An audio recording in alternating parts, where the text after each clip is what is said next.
Cool. Well, thank you for inviting me here tonight. For the people who haven't met me, which I think is probably most of you, my name's Kris. Yes, I have an American accent. I've lived in Sydney for 15 years, though. It's not going anywhere. I've been a developer. I've been a business analyst. I have wrangled developers at any number of Sydney companies. I was most recently in Canva in Surrey Hills. And then a year ago, I went to work for Yale Conference. I have given so many tech talks over the years, but I'm not going to be talking about tech tonight. I'm going to be showing any code, no Ruby, yeah, fun. Instead, I'm going to make things easy. I want you to imagine that we are going on a walk in the woods together, just a nice chatty little ramble between friends. And the birds are twittering in the trees, and it's lovely. And that image is very vivid to me because in August, I actually went to Yellowstone National Park on vacation with my family to see the eclipse, which was super cool. But Yellowstone is amazing. It was the first time I'd ever been there. If you've never heard of it or don't know it, it's in the state of Wyoming. It's like 150 years old. It was the first national park in America, pretty much first one in the world. Among other things, famous for being the site of the largest supervolcano on the North American continent, a fact that my dad was really excited about. And because it's in a volcanic caldera, you get really cool geothermal features like the Grand Prismatic Hot Springs. I took that with my iPhone. The Old Faithful geyser goes off, really cool. There's all kinds of wildlife, like, yeah, he's a big boy. Bears and wolves and bison and elk and all kinds of stuff. And the thing is, it's beautiful. And I realized after like the first 24 hours that there was something kind of weird in that. Because, I mean, I could count on one hand the number of pieces of litter that I saw in the park. And I looked it up. There were 4 million visitors to Yellowstone last year. So it's just weird. How does that happen? You know, I don't think that like an army of Oompa Loompas come out at night like a Disney World, you know, and clean up after everyone. Like the Park Service does not have that kind of budget, especially not under the current administration. So I was trying to figure out how the park is in such great shape, and I realized it's like an active group effort on the part of everybody who goes there to actually clean up after themselves and to keep it really nice. And that's the campsite rule, literally in action, literally. So hopefully you're familiar with this, but if you're not, there was this guy, Lord Baden-Powell, who started the scouting movement back in the early 20th century. In his last letter to the organization in 1841, he gave them a bit of advice. And that advice has been passed down through the years. It's kind of part of the core scouting values right now. And it's this: leave the world a little better than you found it, which is really simple. It's the campsite rule, or scouting rule, you might have heard it called. And the cool thing is it's been applied to other domains. You've probably heard it applied to coding. That was pretty much started by Uncle Bob Martin in his book in 2008, Clean Code. He talks about what would happen if every time you checked out a module from your team's code, you made it a little better before you checked it back in. Doesn't have to be perfect. You know, maybe you refactor something, maybe you give something a slightly better name, you know, you split something apart, just make it a little bit better. Your code, instead of deteriorating, your company's code would potentially always get better. You know, we're talking about continuous improvement. And he says even more than that, it's common decency. He reckons that leaving the code in bad shape should be as like socially unacceptable as leaving litter on the ground. I really like that. It's also been applied to human relationships, I found interesting. So the columnist Dan Savage talks about relationships, where if you're in a relationship where you're like more experienced than the other person, it is the moral responsibility of the more experienced person to make sure the less experienced person leaves that relationship like physically and emotionally in least as good a condition as they went into it, which I like that too.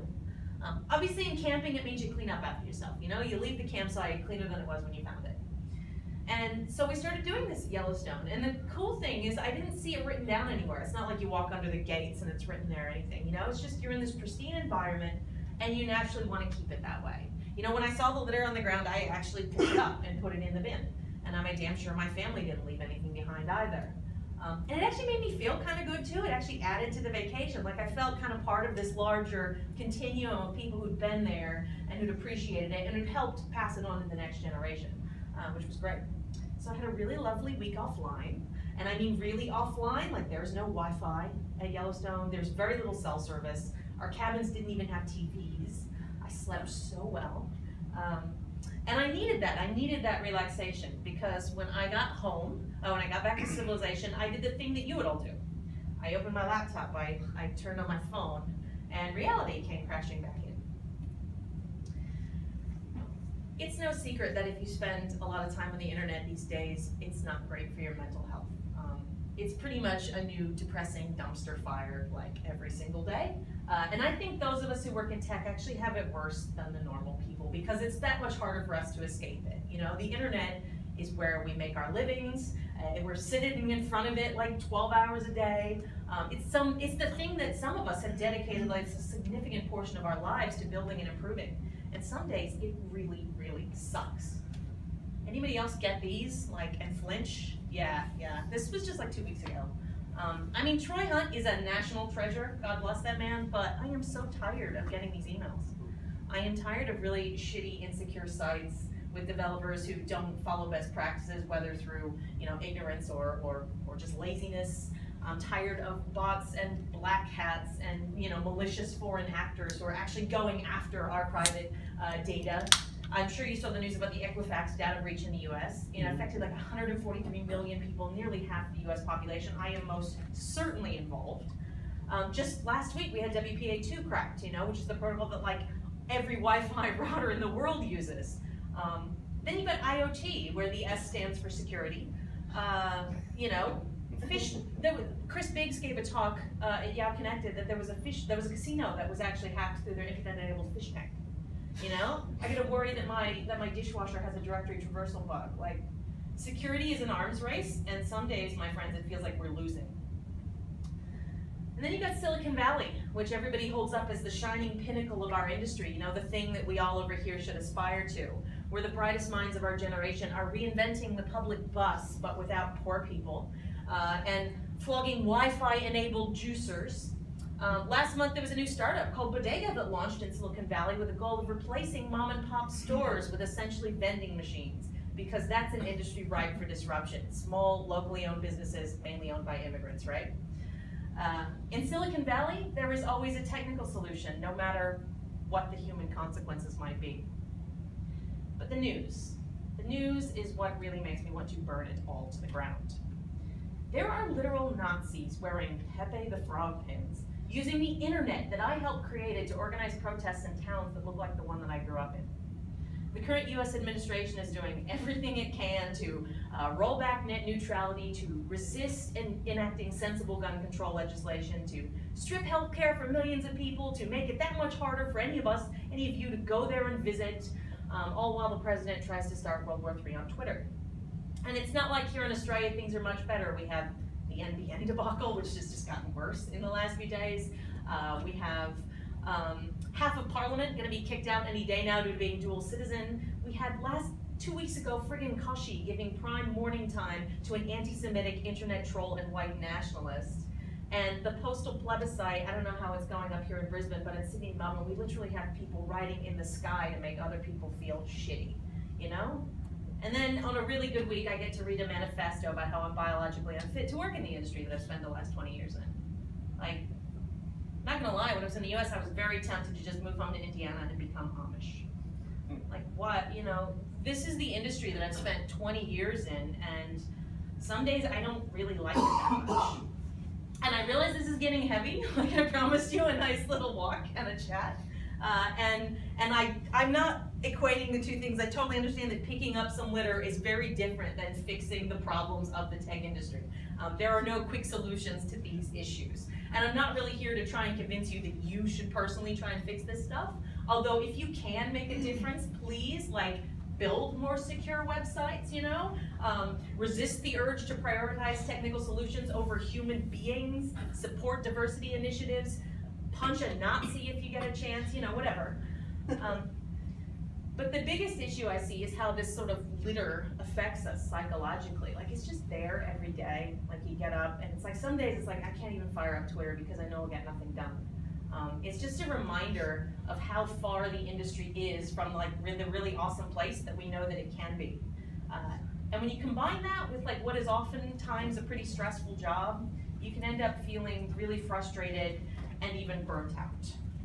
So how many of you would say that in your career you have burnt out at one time or another, or currently? Yeah, usually when I do that poll, there's a majority of the room that raises their hand. I've been there. I left the industry for a few years, got sick of it before eventually coming back because I got a mortgage and it was the easiest way to pay the mortgage. But I know other people who left and who never came back. I know people who stayed in their jobs and like paid for it with a toll on their health or their, you know, their relationships. And when good people in the industry burn out and leave, we all lose. Like, we don't have a hope in hell of fixing all those issues if we don't have good people staying and at the top of their game. So how do you stave off burnout? How do you keep from just chucking it all and quitting and get up every morning in the face of stuff? Here are some of the things that have worked in various degrees for me. First one is sleep. Most of us do not get enough sleep. There was a fantastic tech talk I saw in the web meetup, actually it's called that, in Melbourne in June by Jamie Skella, talking about, you know, places that expect you to work 60 hours a week and how you are no more productive doing that than you are working 40 hours a week. And he says that, he quoted a neuroscientist saying that sleep is the single most effective thing you can do to reset your brain and body. So let's just all agree we should all try and get more sleep. You can physically go on vacation, get the hell out like I did. Hey, Tom. That works. That's a great way to unplug, but it's not cheap, and you're probably limited in how many holiday days you can take and get actually out of Australia like me.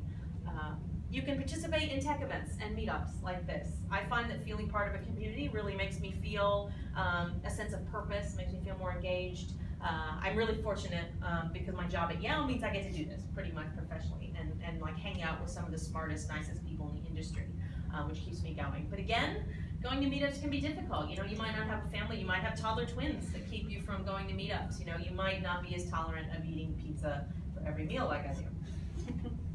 You can work on a passion project or hobby, whether tech or otherwise. I have a fan website for the children's author Roald Dahl that I have been maintaining for 21 years now, since I built it in uni. I knit and sew, my partner brews beer and smokes meat.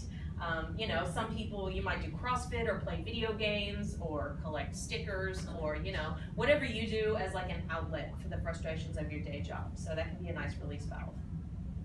And there's one last thing, which is the thing I'm going to talk about the most today because it's been the biggest source of my own happiness. It's the reason that I'm still standing in front of you instead of Amish right now, which is mentoring.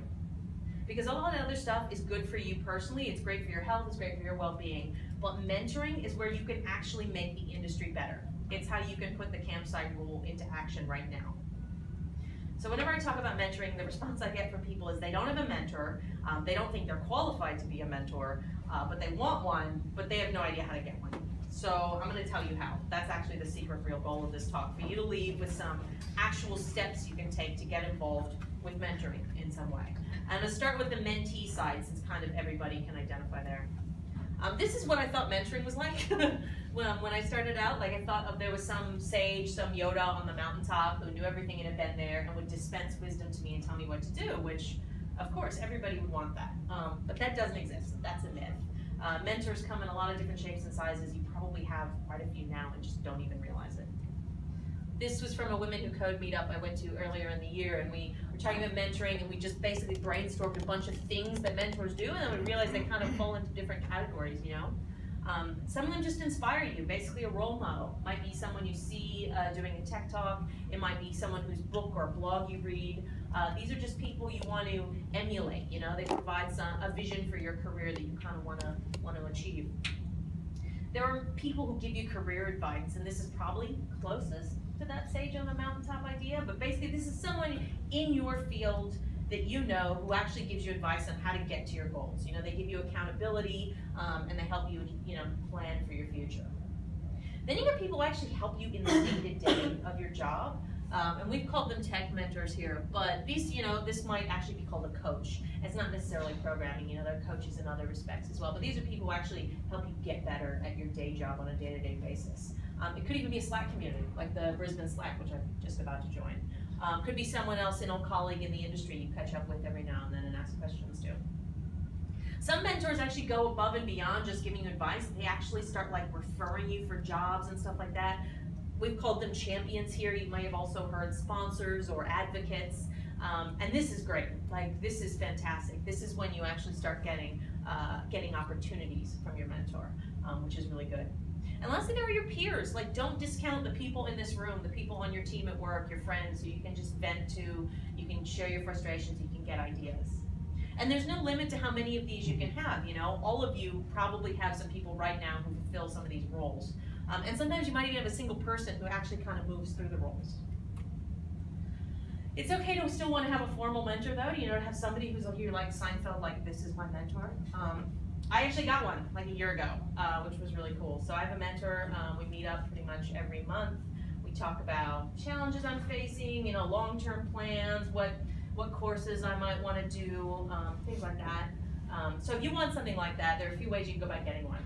If you have a program at work, do it. Like, put your hand up. Not a lot of, mostly big companies do this, but yeah, if you've got that opportunity, take it.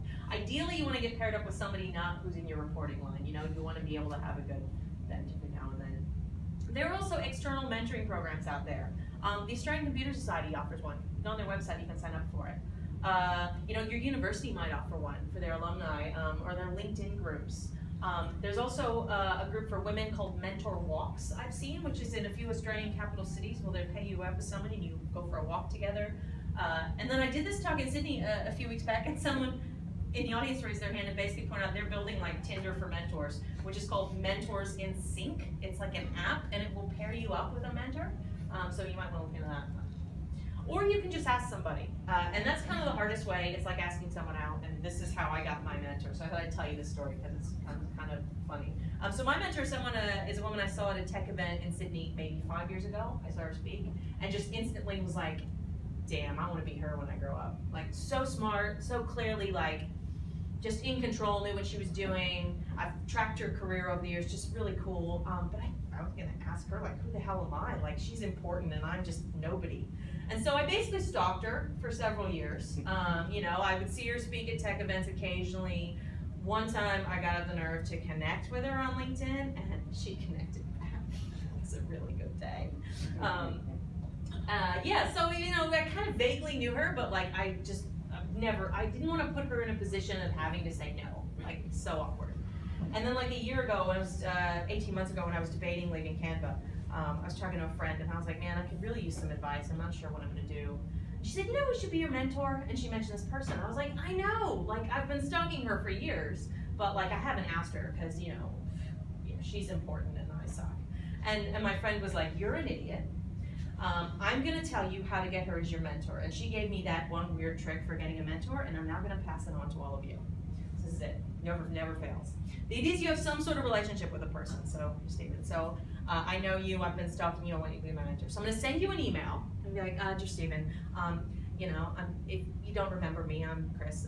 And I'm looking for a mentor, I've got these issues, and I'm looking for someone who has these qualities, X, Y, Z, and obviously you would be ideal, I know this, but also I appreciate you're so busy, your schedule's so hectic. Would you think you would have 15 minutes to grab a coffee with me where you might give me, this is the key bit, some suggestions for other people who could be my mentor? And it's genius because it gives them an out, and worst case scenario, you end up with some names of other people who would be good mentors. Best case scenario, what happened with me and what I suspect will happen in most cases, you meet up with a person and you end that meeting going, well, let's just continue this. And so that's how I got my mentor. And I actually recently got up the nerve to tell her that story, and she was like, you idiot, you should ask me years ago. So don't be like me, don't be stupid and wait. And the cool thing is my mentor is now someone who's moved through those stages. She started as someone who was just an inspiration to me, a role model. Now then she spent the last year as sort of giving me career advice, and lately she's moved into a champion. She's actually now referring me for stuff. She sent me, you know, she gave me an opportunity that she couldn't do. Like, this is really cool. Okay, so once you've got one, quickly, there are some things you can do to make it successful. If you want to get really formal, like you can go online and there are mentoring agreements you can download. We didn't do anything silly like that, but you know, stuff you just want to get out there. Things like establishing goals. One of the best mentoring conversations I have is a young guy who came to me and said, I'm a junior developer, I want to be a senior developer. Like, what steps can you advise that I do along with that? In my case, my goals changed because I changed jobs in the middle of that. You know, you just want to be clear with them on what you're trying to achieve. Set expectations for how often you're going to meet up. Are you going to meet up for coffee? Are you going to do a Skype chat? Are you going to have a phone call? How do you communicate? You know, do you need to go to their EA to schedule stuff? What methods of communication, whether they like texts or WhatsApp or whatever.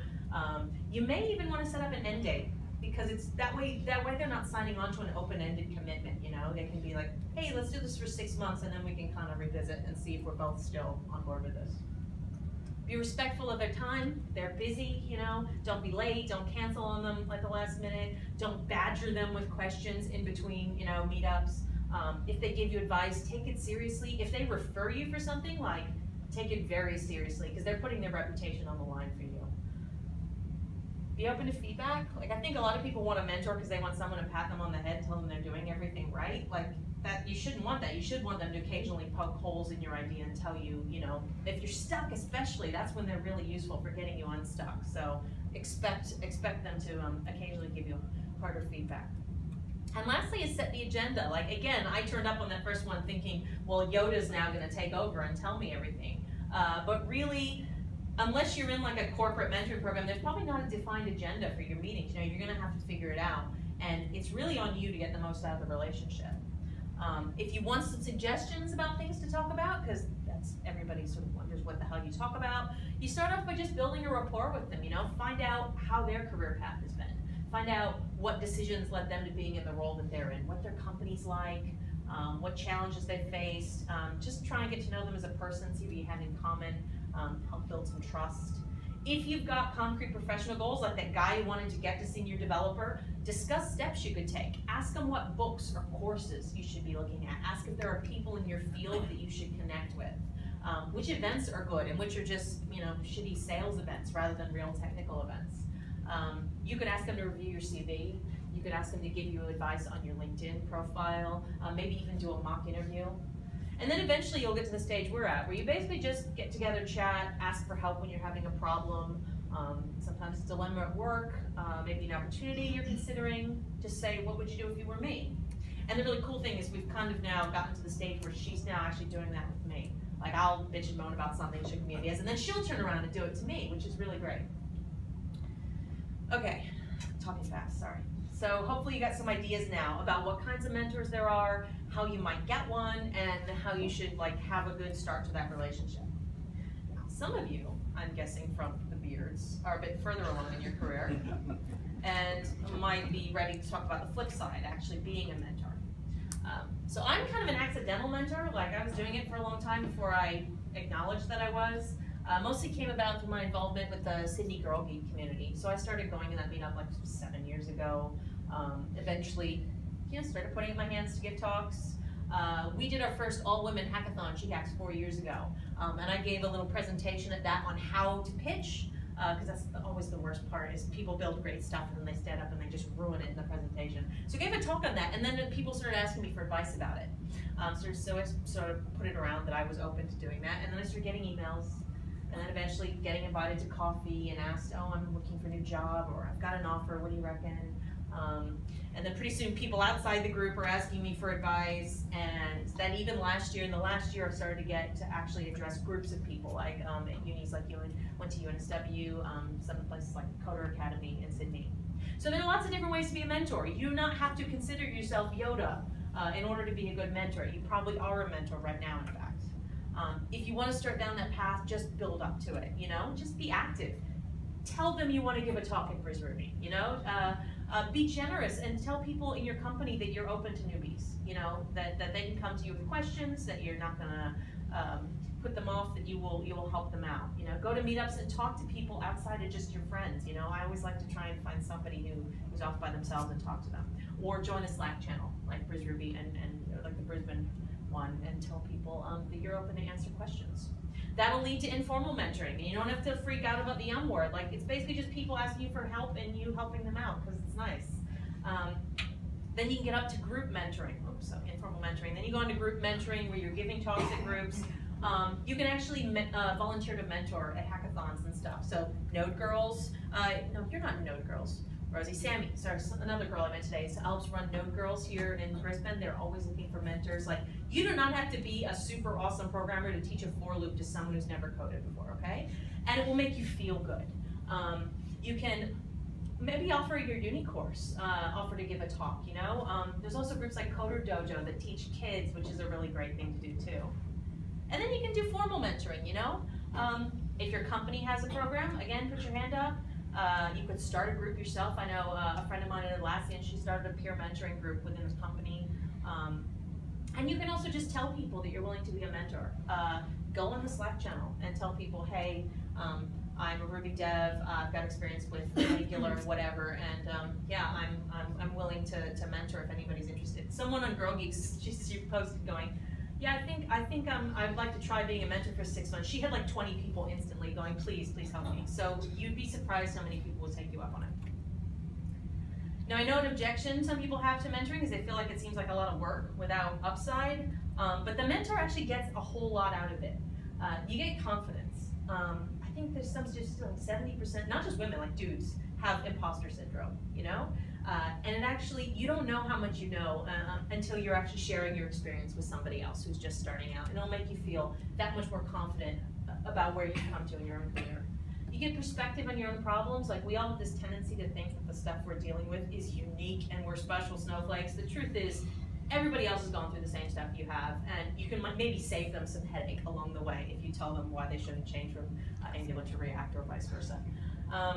You get better communication skills. Like, you have to learn to explain your ideas in a way that another human being can understand it. And sometimes, I know as developers, that can be really difficult. So it's a great way for you to practice being able to do that, which can lead to getting leadership skills. Like, if you've got any aspirations to moving up into a leadership role. Leadership is not about doing things sometimes, it's about influencing other people to get stuff done. And if you can show that you've helped someone and given them a path to go along, that'll give you an idea of what people leadership might be like.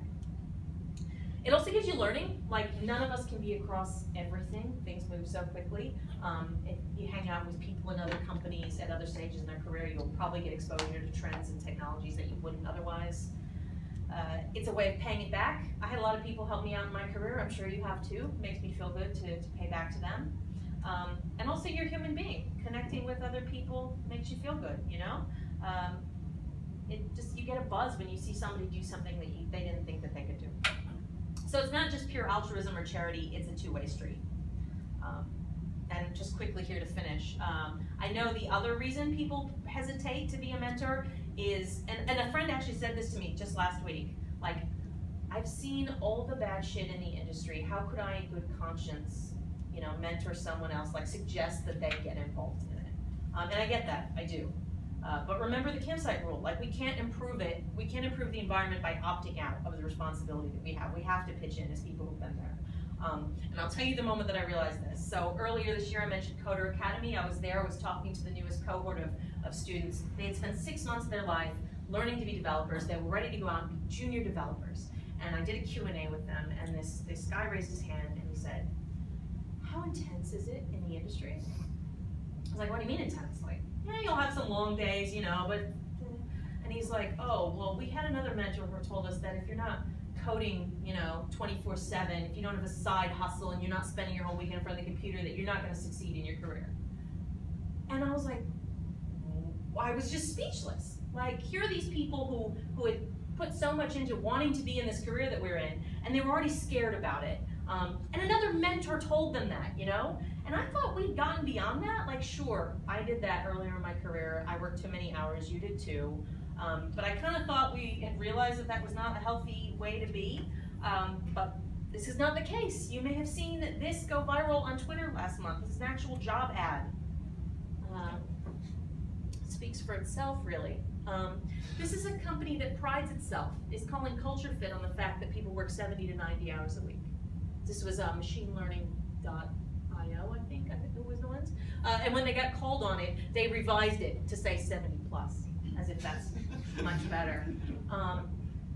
Yeah, this is the industry. And so the only thing I could think of to say to that student on the day was that that was bullshit, that it was exploitative, and that they should not take a role in any company that would expect them to do this. That was just a recipe for burnout. And if I saved any one of them from taking a job in a company like this, then the whole thing was worth it, you know? So if you do nothing else as a mentor, you can make a huge difference just by calling out this stuff that we all know is bad, that hurt the industry and hurt the people that work in it. So a few more. We covered long hours. This full stack myth that, you know, I saw a term last year, Joel Khalifa coined full stack anxiety. You know, this belief that, like, recruiters love to put this around, that you have to be a unicorn who knows all the things. That's crap. You're allowed to be a specialist. I give you permission to be a specialist. You do not have to know the JavaScript library that came out yesterday. Don't worry about it.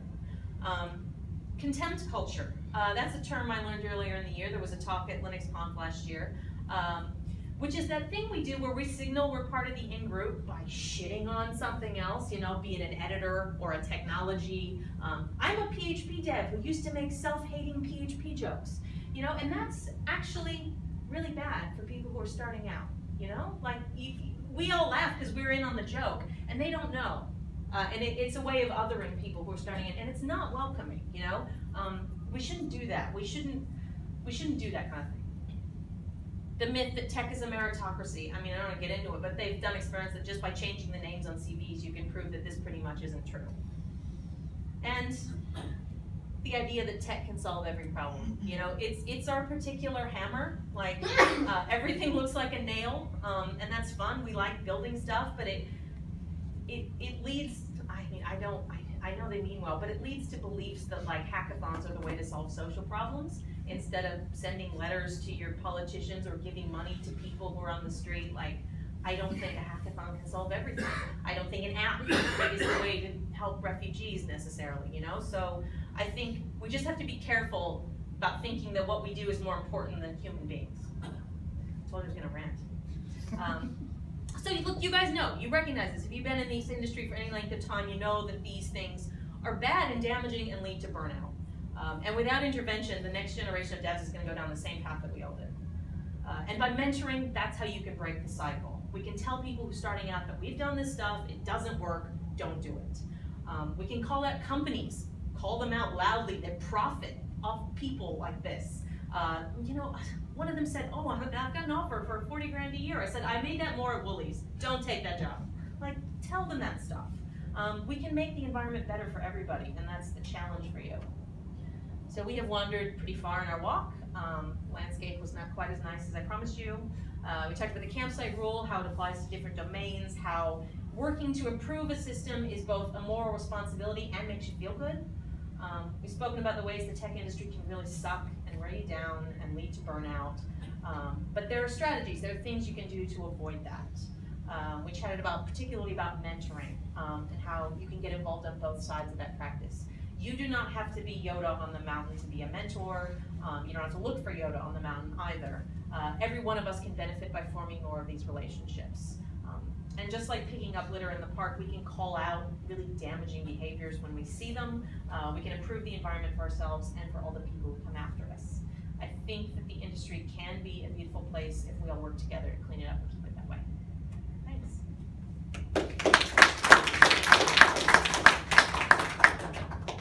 Any questions? Yes? I feel like you just left me better than you found me, so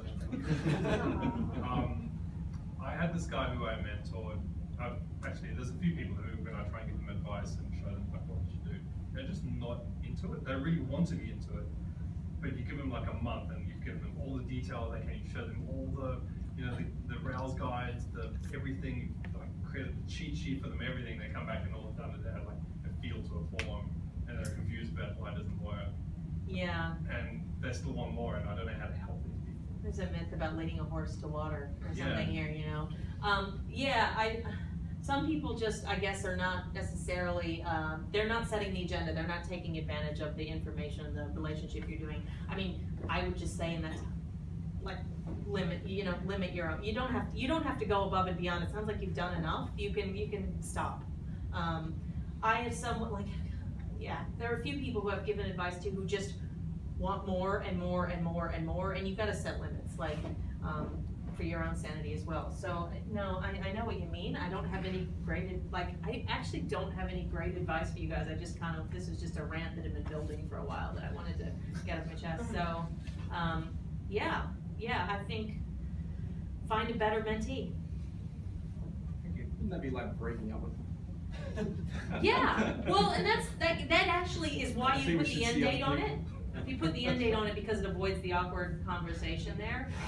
But like with my mentor, like we hit the year, I'm not in the kind of role that I thought I would be when we started the relationship. And actually was like, if you want to stop, we can. Like, you know, I appreciate this is me. And she was like, no, but I sort of like put it out there. I was like, you can call it if you want, but I think that's a nice thing to do too. Yeah, it does feel like breaking up though. Cool. Well, I'm going to give a spruik, if you don't mind, then, for my day job. You guys know that YOW is coming up on the 4th and 5th of December. There is a discount code for you, which will get you 15% off. We have Linda Lucas up there, who is the founder of Rails Girls. She also wrote the children's book Hello Ruby that teaches kids to get into Ruby programming. So she's going to be here. We're actually looking at doing a workshop with her with kids. So if any of you have kids that you want to do programming with, keep an eye on the website. We might be announcing that. But yeah, we got some other cool people up there. Trying to think if there are any you'd be particular. I think she's the one that's of most interest, I think, to the Ruby crowd. But yeah, would love to have you come along to YOW if you've never been. Also, this year we're doing diversity scholarships for the first time ever. If you know anyone in tech from an underrepresented group, that's a wide net, it's not just gender, we're giving free tickets. They can go on the website, they can apply, they can get a free ticket as well as travel and accommodation. So go on the website, it's on there somewhere, or I'll share the link on Meetup for the diversity scholarships. But would love to have you come along to YOW. And if you're a manager, we do have the CTO Summit. It's not in Brisbane, it's in Sydney. We'll fly you down there. But this is a one-day conference for engineering leaders. So if you want to talk about how you deal with having shit mentees, that'd be a good topic. But yeah, we're looking at doing this in Brisbane next year. If there's enough interest, that would be good, I think. So cool. Come see me. There's some YOW stickers over there if you want one. Thanks.